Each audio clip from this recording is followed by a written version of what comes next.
예, 이어서 하겠습니다. 어, 거기에 관련해서 고사를 하나 좀 소개를 하겠습니다. 여러분 초안지 읽어봤어요? 초안지. 초안지는 어떻게 되냐면 한나라 유방하고 초나랑 항우가 이제 천하를 두고 이제 전쟁을 하는 그런 이야기잖아요. 예, 그런데 거기에서도 이제 그런 얘기가 나오죠. 여러분들 역사적으로 이렇게 봤을 때 그 금과 옥조와 같은 말이 하나 있죠. 그게 뭐냐면 인사가 만사다. 인사가 뭐예요? 사람의 문제. 그러니까 뭐 임명을 하거나 등용을 하거나 아니면 재판을 할 때 권리 관계를 누가 권리가 있는지 뭐 그걸 재판해 주는 거 그런 게 다 인사라 그러잖아요. 인사가 만사다 이게 뭐 정치는 인사를 잘해야 돼. 그러니까 방통처럼 처분을 잘 내려줘야 돼. 리더가 권한이 있는 사람이 그 판정을 잘 해줘야 돼. 공정하게 해줘야 된다고. 이 사람도 불만 없고 이 사람도 불만 없고 이렇게. 그러니 지혜가 필요한 거잖아요. 인사를 잘 하려면은 지혜가 필요해. 명재판관이 되려면은 지혜가 필요해. 근데 뭐 우리가 법원에서 하는 재판관들은 지혜가 필요 없죠. 미리 이제 법학자들이 이론을 만들어 놨으니까 그게 지혜잖아요. 지혜를 갖고 와서 이제 그거대로 판결을 내려주면은 찍소리 못 하잖아요. 원고 피고가 그런 거죠. 좌우지간 인사를 잘 하려면은 그 지혜가 필요해요. 지혜. 그 사리 분별력, 그다음에 뭐 그런 거 판단력 이런 게 중요하죠. 시시비비를 잘 가려줄 줄 알아야 된다고. 그게 이제 리더의 역할이죠. 초나라랑 한나라랑 이제 천하를 두고 이제 전쟁을 해. 그 뭐야 자웅을 겨뤄요. 그런데 한 번은 어떤 일이 있었냐면은 한나라가 초나라를 이제 싸워가지고 이겼어. 이겼는데 한나라 유방이 일이 끝났으니까 이제 거기에 대한 그 농공 행상을 해야 되잖아요. 농공 행상을 하는데 어떻게 하냐면은 소하고 장량한테는 보상을 많이 해주는 거야. 예를 들어서 얘한테는 땅 10만 평을 하사하고 얘한테는 땅 20만 평을 하사하는 거예요. 장량한테는 20만 평을 하사하고 소한테는 10만 평을 하사하고 전쟁터에 나가가지고 이제 싸운 장군들 있잖아요. 장군들한테는 만 평만 하사를 해줘. 그러니까 장군들이 불만이 생기는 거야. 그래가지고 한나라 유방한테 이제 거기에 대해서 얘기를 해. 아니, 공께서는 전쟁을 해가지고 우리는 전쟁터에 나가서 목숨을 걸고 사력을 다해서 싸웠는데 딱 만 평밖에 안 주냐고. 근데 저 소하고 장량은 뭐 목숨 걸고 일한 것도 없는데도 10만 평을 준다는 거예요. 그러니까 우리한테 왜 1억을 주고 왜 쟤네한테는 10억, 20억을 주느냐. 이제 그 문제를 제기하는 거잖아요. 그런데 유방이 거기에서 대답을 해요. 대답을 하는데 어떻게 대답을 하냐면은 사냥꾼이 사냥개를 끌고선 그 꽁사냥을 나갔다는 거예요. 꽁사냥을 나가서 나중에 꽁을 딱 잡아들이면 어떻게 하느냐면 사냥개한테는 요만큼을 주고 사냥꾼이 많이 갖는다 이런 얘기를 해요. 그렇지 않느냐 이런 거예요. 네. 너네는 가가지고 성을 함락시키기 위해서 열심히 목숨을 걸고 싸웠지만 사냥개처럼 이렇게 얘기했지만 그 모든 것을 설계하고 거기에 대한 보급을 원활하게 해주고 한 게 장량하고 소화가 아니냐. 근데 장량과 소화의 공이 더 크지 니네 공이 더 크냐 이런 거지. 그러니까 장군들이 거기서 할 말을 잃은 거예요. 맞거든. 비록 자기네들은 최전방에 나서 목숨을 다해서 싸우고는 했지만 사실 이 싸움을 모두 설계하고 전략을 세우고 뭐 한 것은 장량하고 소화가 있거든. 소화는 이제 보급을 잘 대준 거고 장량은 그거에 대한 전략을 짠 거잖아요. 어떻게 하면 우리가 이기고 거기에 대해서 지금 이때가 전쟁할 때고 그런 모든 계산은 장량이 했다고. 삼국지에서는 어때요? 삼국지에서는 제갈량이 그걸 하잖아요. 제갈량이 모든 설계를 다 해. 이번 전쟁에서는 이렇게 하고 이렇게 하고 여기에 배치할 수 있는 장수는 장비고 조운이고 관어고 또 여기에는 또 황충을 배치하고 여기 마초를 쓰고 여긴 누구 쓰고 이걸 한 다음에 전체적인 전략을 짜고 계획을 하고 사람을 배치하고 이러는 걸 다 제갈량이 하잖아요. 그래서 제갈량의 공이 제일 크잖아요. 승리해서 돌아오면은 한나라 유방이 그런 얘기를 한 거야. 그러니까 한나라 유방은 뭘 잘한 거예요? 인사를 잘한 거야. 그러니까 어떤 일을 했을 때 거기에 대한 그 사리 판단과 공정한 그 판결을 잘 내려준 거지.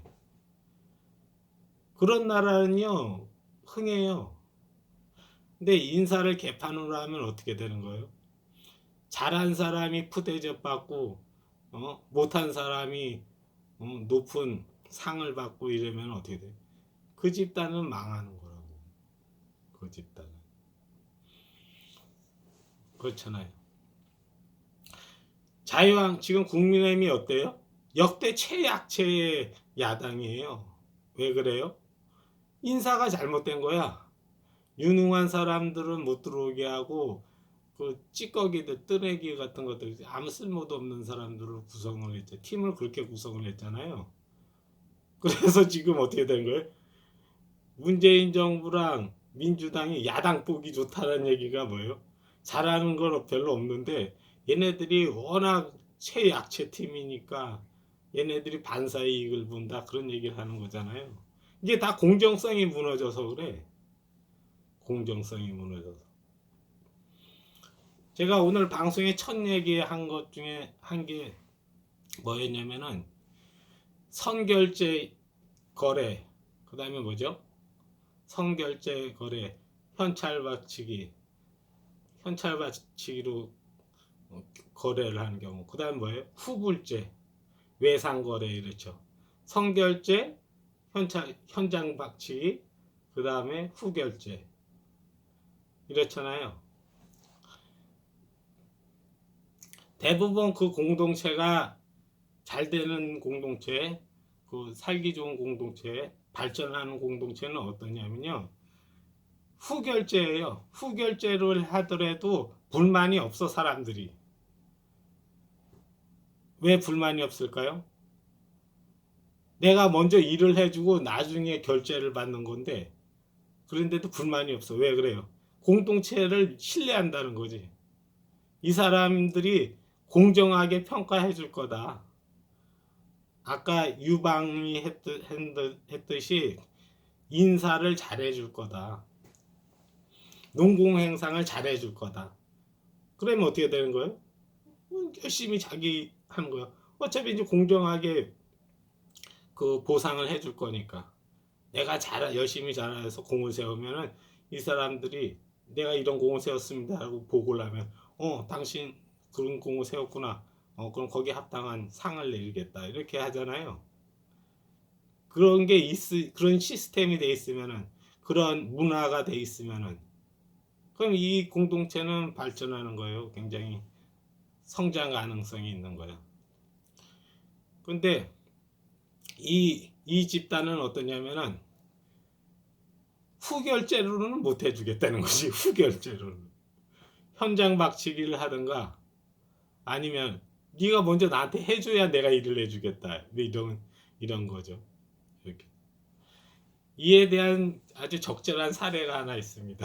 뭐냐면은 그 우파 진영에는 그 시민단체가 있죠. 시민단체가 있는데 그 시민단체 중에 하나가 이제 바른사회 시민회의라고 있어요. 이제 우리나라 경제학자들이 이렇게 모여가지고 우파 진영의 시민단체 한 축을 담당하고 있죠. 근데 그 바른사회 시민회의가 그, 그 시민단체가 얘네가 그 한겨레 신문이 이쪽을 폭격을 가했어. 뭐 어떤 폭격을 가했냐면은 자유경제원이라는 단체가 있었거든요. 자유경제원, 바른사회시민회의, 뭐 한반도 선진화재단, 무슨 뭐 이런 시민단체가 있는데 얘네가 자유경제원을 폭격을 가했어. 뭘 폭격을 가했냐면은 자유경제원에다가 후원해주고 뭘 해주는 것이 삼성이다. 삼성이 막 정경련이다. 이래가지고 공격을 한 거야. 그거 왜 해주냐. 이런 식으로 공격을 해주니까 이 정경련에서 이제 그것 때문에 문제가 되니까 자유경제원에다가 재정적인 지원을 못 해주는 거야. 못 해주다 보니까 여기가 끊기니까 다른 데도 다 끊길 거 아니에요. 근데 이제 바른사회 시민회의도 돈이 끊긴 거야. 바른사회 시민회의를 돌리려면은 거기 있는 강사도 초빙해야 되고 뭐 이러려면 다 돈이잖아요, 이게. 근데 여기가 끊겨버린 거야. 근데 이제 그래서 바른사회 시민회의에서 활동이 중단돼 버렸어. 그러더니만 내가 이제 그때 바른사회 시민회의를 갔어요. 토론회 하는 데를 갔어. 근데 당분간 안 할 거래. 왜 안 했냐면 이제 재정적인 지원이 끊어졌기 때문에 이제 안 한다. 재정이 너무 빈곤해졌다는 얘기를 하더라고. 그래서 한 꽤 오랜 동안 안 하더라고. 바른사회 시민회의가 활동을 안 해. 나 그게 좀 의아했거든. 왜냐면은 어떤 공동체가 있으면은 공동체는 어때요? 이 공동체가 개인들이 열심히 한 만큼 나중에 공정한 농공 행상을 해주겠다는 그런 믿음이 있으면은 뭐 지원이 끊어졌다 하더라도 재능 기부식으로도 할 거 아니에요. 그 토론회 하는데 뭐 돈 드는 게 뭐가 있어? 그냥 교수들이 나와서 재능 기부하면 되잖아요. 근데 그 교수들이 안 하더라고. 왜 그래요? 이 집단은, 이 우파 진영이라는 집단은 공정성이라는 게 없는 집단이라는 걸 아는 거예요, 그 사람들은. 그래서 안 한다는 거예요. 그러다 이제 나중에 바른사회 시민회의가 다시 토론회를 다시 열고 활동을 시작하더라고요. 그래서 물어봤어. 내가 누구한테. 그러니까 펀딩이 됐대. 바른사회 시민회의가 이게 한동안 활동을 안 했는데 또 갑자기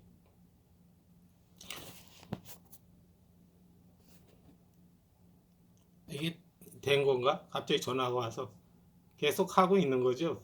예, 녹화가 되고 있는 거죠. 뭐 하여튼 그렇습니다.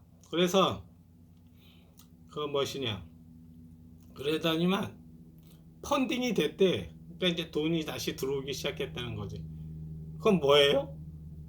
선결제가 이루어졌기 때문에 활동을 한다는 거잖아요. 선결제.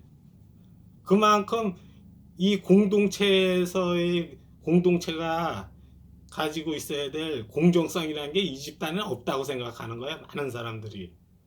그렇기 때문에 먼저 내가 일한 것에 대한 보상을 먼저 나한테 해줘야지 내가 공동체를 위해 일하겠다 이런 거잖아요. 그렇잖아요. 여러분 삼국지나 뭐 초안지나 그런 데에서는 어때요? 사람들이 성결제 받고 장군이 전쟁터에 나가요? 아니에요. 다 일을 하고 후결제로 받지. 왜 그렇게 외상거래를 해요? 믿으니까. 내가 속해 있는 공동체를 믿고 이 그 뭐야 인사 문제랑 농공행상을 공정하게 처리해줄 리더가 있다는 걸 믿고 그렇게 하는 거잖아요. 그렇잖아요. 물론 애국심을 하는 경우도 있어. 내가 두 가지라 했잖아. 공정성과 애국심. 이거는 무조건적인 희생을 의미하는 거고, 공정성은 뭐예요? 상벌 관계가 공정하게 이루어진다는 거잖아요. 그 사람이 기여한 만큼 공동체도 보답을 해준다. 그런 문화가 있다. 그런 공정성이라는 가치가 있다. 그렇죠? 그렇잖아요. 그래서 바른사회시민회의도 어떻게 하냐면 그 교수들도 먼저 결제를 해달라는 거야. 내가 이 공동체에다가 일한 만큼 먼저 결제를 해달라는 거야. 공동체는 뭐라 그래요? 이 공동체, 뭐 박근혜라든가 뭐 이쪽에 공동체 리더들이 있잖아요. 뭐 기업체라든가 뭐 이런 사람들이 이제 이 공동체가 어, 성공하길 발전 좋아지길 바라죠. 승리하길 바라잖아요. 근데 그런 사람들을 못 믿겠다는 거지.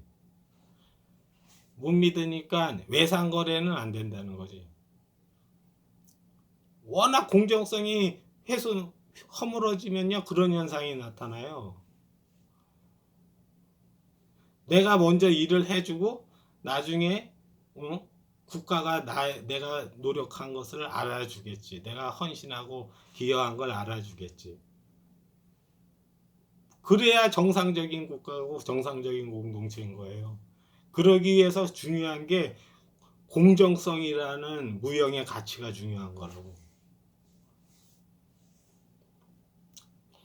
임진왜란이 나서 왜군이 쳐들어왔어.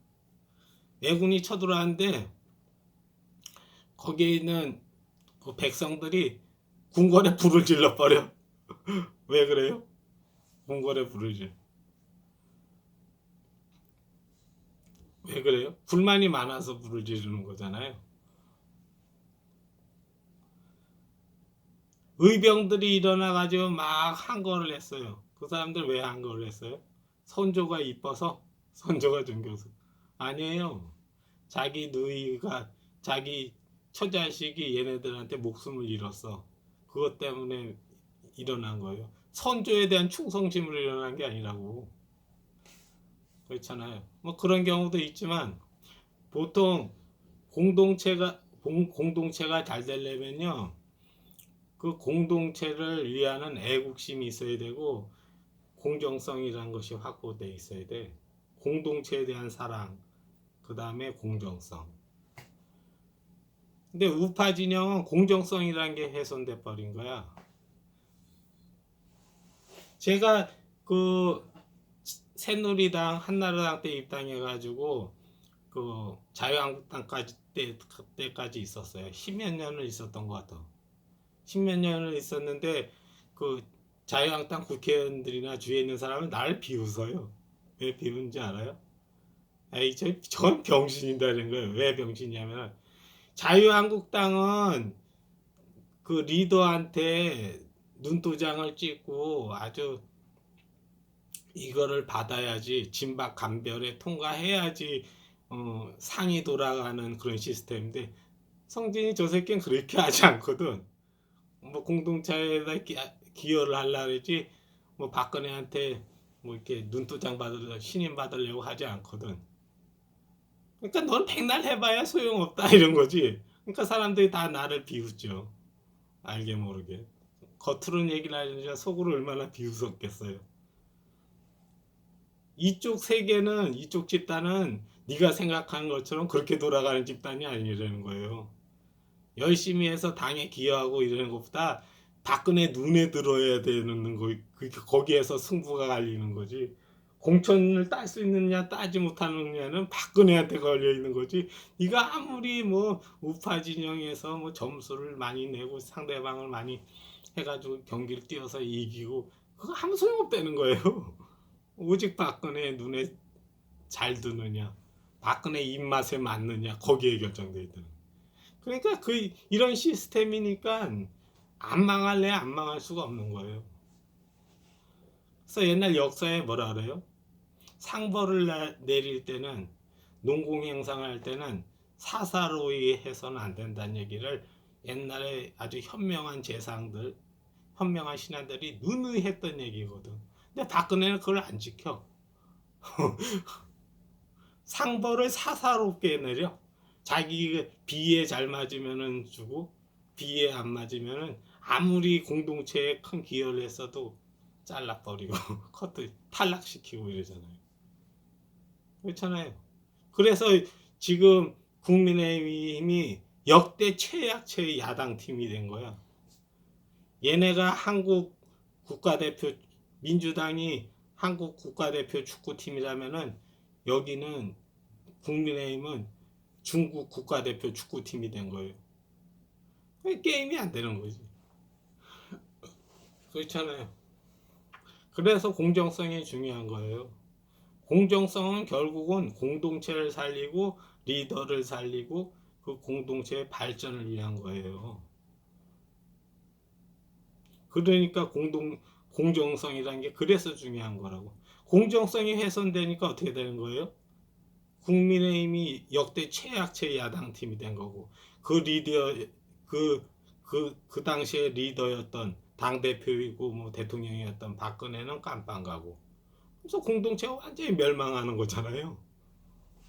그렇게 괴멸됐다고. 그래도 얘네들 여전히 정신을 못 차리고 있어요. 박근혜가 지금 깜빵해가지고선 어떻게 생각해요? 모든 일이 이렇게 된 건 김무성 이 새끼 때문이라면서 천년 저주를 내리고 있다고 진짜 그러잖아요. 김무성가 그랬거든. 토론에 나와가지고 옆에 김무성이 앉아있어. 나도 그때 그 토론에 갔었거든. 간다 그러더라고. 박근혜는 좀 특이한 분이시라고. 박근혜는 지금 깜빵 안에서 김무성 죽어라 죽어라 하면서 천년 저주를 한다고 하고 있다고 그렇게 얘기하더라고. 김무성이 뭐라 했냐면 오늘 강연자로 김문수 전 도지사를 잘못 모셨다고. 김무성 그 의원도 황당한 거지. 연사로 초대해 가지고선 뭐 좀 얘기를 해주라고 이렇게 했는데 그런 발언을 하는 거야. 박근혜가 지금 깜빵 안에서 김무성에 대해서 천년 저주를 내리고 있다. 뭐 천년 저주를 하고 있다고 이런 얘기를 하고. 그러니까 박근혜는 아직 자기 잘못이 자기의 과거가 뭔지는 몰라요. 이 국민의힘도 지금 조금 정신을 차린 것 같아. 우리가 뭐가 잘못되고 뭐가 문제라는 것을 잘못됐다는 것 좀 깨닫고 있는 것 같더라고. 근데 아직 미흡해 내가 봤을 때. 그렇죠. 예. 제가 2016년도에 이렇게 자유한국당이 괴멸당하는 걸 보면서 어떤 생각이 들었냐면 한 나라가 이래서 멸망하는구나. 그런 거를 진짜 생생하게 체험했어. 예, 잠깐 쉬었다가 이어서 하겠습니다.